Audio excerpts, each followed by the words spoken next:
Praise the lord. దేవుని పరిశుద్ధ ఘన నామమునకు మహిమ కలుగునుగాక. ఈ సాయంకాల సమయంలో వాక్యాన్ని ఆలకించడానికి కూడి వచ్చిన దేవుని బిడ్డలని మీ అందరికీ నా హృదయపూర్వకమైన వందనాలు. ప్రభునందు ప్రియా దేవుని బిడ్డలారా, మన ఛానల్ని ఎవరైనా కొత్తగా చూస్తున్నట్లయితే తప్పనిసరిగా సబ్స్క్రైబ్ చేసుకోండి, లైక్ చేయండి, షేర్ చేయండి. మన ఛానల్లో ఇంకా అనేకమైనటువంటి ఆత్మీయ వర్తమానాలు అందించబడతాయి. తప్పనిసరిగా మీరు అవకాశాన్ని సద్వినియోగం చేసుకోండి. మరి ముఖ్యంగా మీకు తెలియజేసేటువంటి విషయం ఏంటంటే, వాక్యం అయ్యేంత వరకు కూడా దయచేసి మీరు స్కిప్ చేయకుండా దేవుని వాక్యాన్ని ఆలకించాలని మీకు ప్రేమతో మనవి చేస్తూ ఉన్నాను. రండి, దేవుని వాక్యంలోనికి మనం వెళదాం. పరిశుద్ధ గ్రంథమైన బైబిల్ గ్రంథంలో నుండి ఒక వాక్యాన్ని మనం చదువుకుందాం.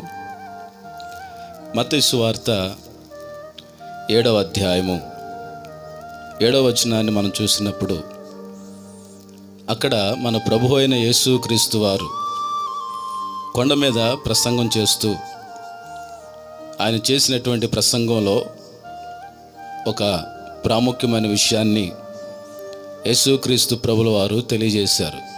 అదేమిటంటే, ప్రార్థన గురించినటువంటి ఒక శ్రేష్టమైన విషయం. అడుగుడి మీకు ఇవ్వబడును, వెదకుడి మీకు దొరుకును, తట్టుడి మీకు తీయబడును అని యేసుక్రీస్తు ప్రభు పరమునున్నటువంటి తండ్రికి మనము ప్రార్థన చేయాలని, మనము ప్రార్థన చేసినప్పుడు పరమునున్నటువంటి తండ్రి మన ప్రార్థనలు ఆలకించి మన ప్రార్థనలకు ఆయన జవాబిస్తాడని యేసుక్రీస్తు ప్రభు ఆయన తెలియజేశాడు. ప్రభునందు ప్రియా దేవుని బిడ్డలారా, వాక్యాన్ని ఆలకిస్తున్నటువంటి నీ జీవితంలో ప్రభు దగ్గరకు వచ్చిన తర్వాత ఎన్నో పర్యాయాలు దేవుని సన్నిధిలో ప్రార్థన చేస్తూ ఉన్నావు. ప్రార్థన చేస్తూ నిన్ను నువ్వు సరిపెట్టుకుంటున్నావు. నువ్వు చేసేటువంటి ప్రార్థనకి జవాబు వస్తూ ఉందా అంటే, దేవుడు తప్పనిసరిగా నా ప్రార్థనకు జవాబు ఇస్తాడు అని అలాగున నిన్ను నువ్వు సమర్థించుకొని కాలాన్ని గడిపేస్తున్నావేమో. దేవుని బిడ్డలారా, మనము ఆరాధిస్తున్నటువంటి మన ప్రభువు అయిన యేసుక్రీస్తు వారు ఎవరు అంటే, నీ ప్రార్థన ఆలకించి నీ ప్రార్థనకు జవాబు ఇవ్వగలిగినటువంటి సజీవుడైనటువంటి దేవుడు ఆయన.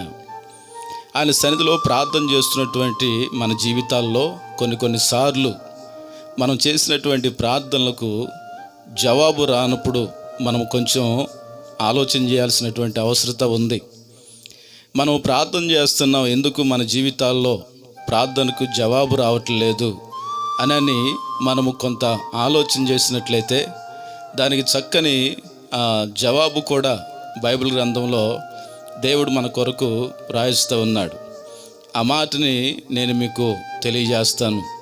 చూడండి, పరిశుద్ధ గ్రంథమైన బైబిల్ గ్రంథంలో యెషయా గ్రంథం 59వ అధ్యాయము మొదటి నుంచి ఒక 2-3 వచనాలు మనం గమనిస్తే అక్కడ కొన్ని ప్రాముఖ్యమైన విషయాలు రాయబడుతూ ఉన్నాయి. రక్షింపనేరకుండానట్లు యెహోవా హస్తము కొరచ కాలేదు, విననేరకై ఉండినట్లు ఆయన చెవులు మందము కాలేదు. అయితే మీక పాపములు ఆయనకిని మీకును అడ్డుగా వస్తూ ఉన్నాయి కనుక దేవుడు నీ మనవిని ఆలకింపకపోవచున్నాడు అని వాక్యంలో రాయబడుతూ ఉంది. ప్రభునందు ప్రియ దేవుని బిడ్డలారా, మన ప్రార్థనలకు జవాబు ఎందుకు రావట్లేదంటే, మనము చేసేటువంటి ప్రార్థన అది సరైనదిగా ఉంటే తప్పనిసరిగా మన ప్రార్థనలకు దేవుడు జవాబిస్తానని ఆయన మాట్లాడుతూ ఉన్నాడు. అయితే ఇక్కడ వాక్యం చెబుతుందంటే, దేవుని యొద్దకి మన ప్రార్థన చేరకుండగా మీ పాపములు ఆయనకిని మీకును అడ్డుగా వస్తూ ఉన్నాయి. దేవుని బిడ్డలారా, భక్తుడైన దావీదు అంటాడు కదా, నా హృదయములో నేను పాపము లక్ష్యము చేసిన ఎడల దేవుడు నా మనవి ఆలకింపకపోవును అని భక్తుడైన దావీదు కూడా తన కీర్తనలో ఈ మాటను రాస్తున్నట్టుగా మనం చూస్తూ ఉన్నాం. అంటే ఈ మాటను బట్టి మనకి ఏమర్థమవుతుందంటే, హృదయములో పాపమును పెట్టుకొని మనము మార్పు చెందకుండగా, మనము పాపాన్ని విడిచిపెట్టకుండగా, ఒక పక్క పాపాన్ని చేస్తూ, ఒక పక్క మందిరానికి వెళుతూ, మరొక పక్క దేవుని దగ్గర మన అవసరాల కొరకు మనం ప్రార్థన చేస్తూ ఉంటే దేవుడు మన మనవి ఎలా ఆలకిస్తాడు? ఒకసారి మనం పరిశీలించుకోవలసినటువంటి అవసరత ఉంది.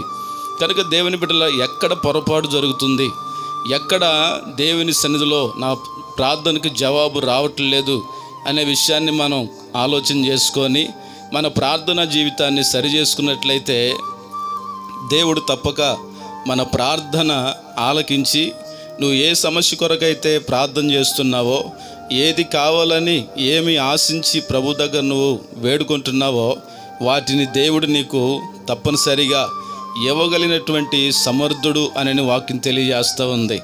మొదటి విషయం, హృదయంలో పాపాన్ని పెట్టుకొని, లేక మనం పాపంలో ఉంటూ పాపంలో జీవిస్తూ దేవుని సన్నిధిలో మనం గనక ప్రార్థన చేస్తే మన ప్రార్థన దేవుని యొద్దకు చేరదు, మన ప్రార్థన అంగీకరించబడదు అని దేవుని వాక్యం చాలా స్పష్టంగా తెలియజేస్తూ ఉంది.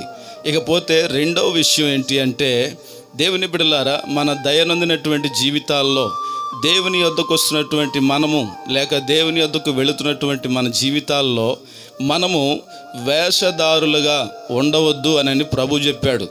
వేషధారుల వలె మీరు ప్రార్థన చేయవద్దు అని దేవుడు చెప్పాడు. నా ప్రియ దేవుని బిడ్డ, దేవుని సన్నిధికి వెళుతున్నటువంటి మనము భక్తి కలిగినటువంటి వారిగా అన్ని విషయాల్లో నీతిని కాపాడుకుంటూ, యథార్థతను కాపాడుకుంటూ, అన్ని విషయాల్లో దేవుని బిడ్డల దేవుడు కోరుకున్నటువంటి భక్తిని మనము చేస్తూ ఉన్నప్పుడు దేవుడు తప్పనిసరిగా మన ప్రార్థన ఆయన వింటాడు అని చెప్పటంలో ఎలాంటి సందేహము లేదు. వేషధారణతో గనక నీ ఉంటే దేవుని బిడ్డ, నీ ప్రార్థన దేవుడు వినకపోగా నీ ప్రార్థనకు ఏమాత్రము కూడా సమాధానము రాదు, నీ సమయము వృధా అయిపోతుంది. కనుక నీకు దేవుడిచ్చిన విలువైన సమయాన్ని, విలువైన అవకాశాన్ని నువ్వు వృధా చేసుకోకుండా, ఏమి పొరపాట్లున్నాయో, ఏమి లోట్లు ఉన్నాయో వాటన్నిటిని కూడా నీవు చక్కగా సరిచేసుకొని, ఒకవేళ భక్తి కలిగిన వ్యక్తిగా ఒకవేళ నటిస్తూ, ఒకవేళ భక్తి కలిగినటువంటి వ్యక్తిగా లేకుండా వేషధారణతో గనక నీ ఉండి ప్రార్థన చేస్తే దేవుడంట నీ ప్రార్థన వినడు అని వాక్యం చాలా స్పష్టంగా తెలియజేస్తూ ఉంది.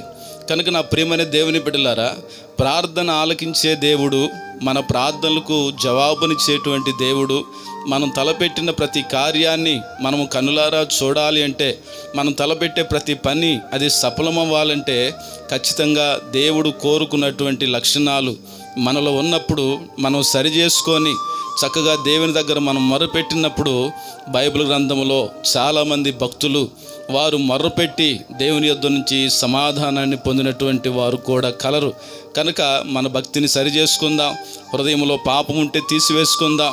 ఒకవేళ వేషధారిగా నువ్వు జీవిస్తున్నట్లయితే నీ వేషధారణ జీవితాన్ని తొలగించుకొని నిజమైన భక్తి కలిగిన వ్యక్తిగా దేవుని దగ్గర నువ్వు ప్రార్థన చేయగలిగితే దేవుడు తప్పగా నీ ప్రార్థన ఆలకించి నీకున్నటువంటి ప్రతి సమస్యలోంచి నిన్ను విడుదల చేయును. గనుక ఆ కృపగలిగిన దేవుని పాదాలకు నిన్ను నువ్వు అప్పగించుకొని నీ ఆత్మీయ జీవితాన్ని కూడా చక్కబాటు చేసుకోవాలని, నీ ఆత్మీయ జీవితంలో నువ్వు చక్కగా ఎదగాలని, ఉన్నతమైనటువంటి అనుభవాలు దేవుని యొద్ద నుంచి నువ్వు పొందాలని దేవుని బిడ్డ దైవజనుడిగా మీకు ప్రేమతో తెలియజేస్తూ ఈ కొద్ది మాటలు నేను ముగిస్తూ ఉన్నాను.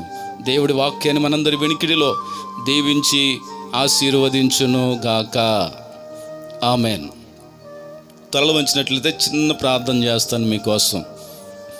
ప్రేమగల తండ్రి, దయగలిగిన ప్రభువా, మీకు వందనాలు. ఈ సాయంకాల సమయంలో ఇదిగో నాయన, ఇదిగో లైవ్లో చూస్తున్నటువంటి బిడ్డలందరినీ కూడా మీరు జ్ఞాపకం చేసుకోండి దేవా. ఈ యూట్యూబ్ పరిచర్యలో పాలు పంపులు పొందున్న ప్రతి బిడ్డను మీరు జ్ఞాపకం చేసుకోండి. నీ బిడ్డలందరిపై నీ కనికరం ఉంచండి, నీ బిడ్డలందరిపై మీ దయ ఉంచండి నాయన.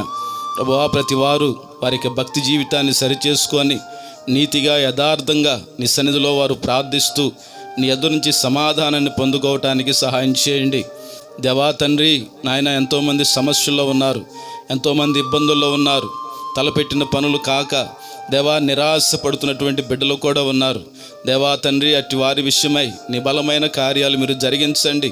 కుటుంబాలలో నెమ్మది, సంతోషము, సమాధానాన్ని మీరు అనుగ్రహించండి. ఇచ్చిన రక్షణ అంతం వరకు కూడా జాగ్రత్తగా కాపాడుకునేటువంటి స్థితిని ప్రతి ఒక్కరికి మీరు అనుగ్రహించండి. దేవా, మీకు వందనాలు, స్తోత్రాలు. ఈ సమయంలో విత్తబడిన ప్రతి మాట నీ బిడ్డలకు ప్రయోజనకరంగా, దీవెనకరంగా, ఆశీర్వాదకరంగా మీరు మలిచి నీ కార్యాలు బిడ్డల పక్షంగా మీరు జరిగించి సమస్త మహిమ, ఘనత, ప్రభావములు మీరు పొందుకొనమని యేసు నామములో ప్రార్థన చేసి వేడుకొనుచున్నాము తండ్రి. ఆమెన్.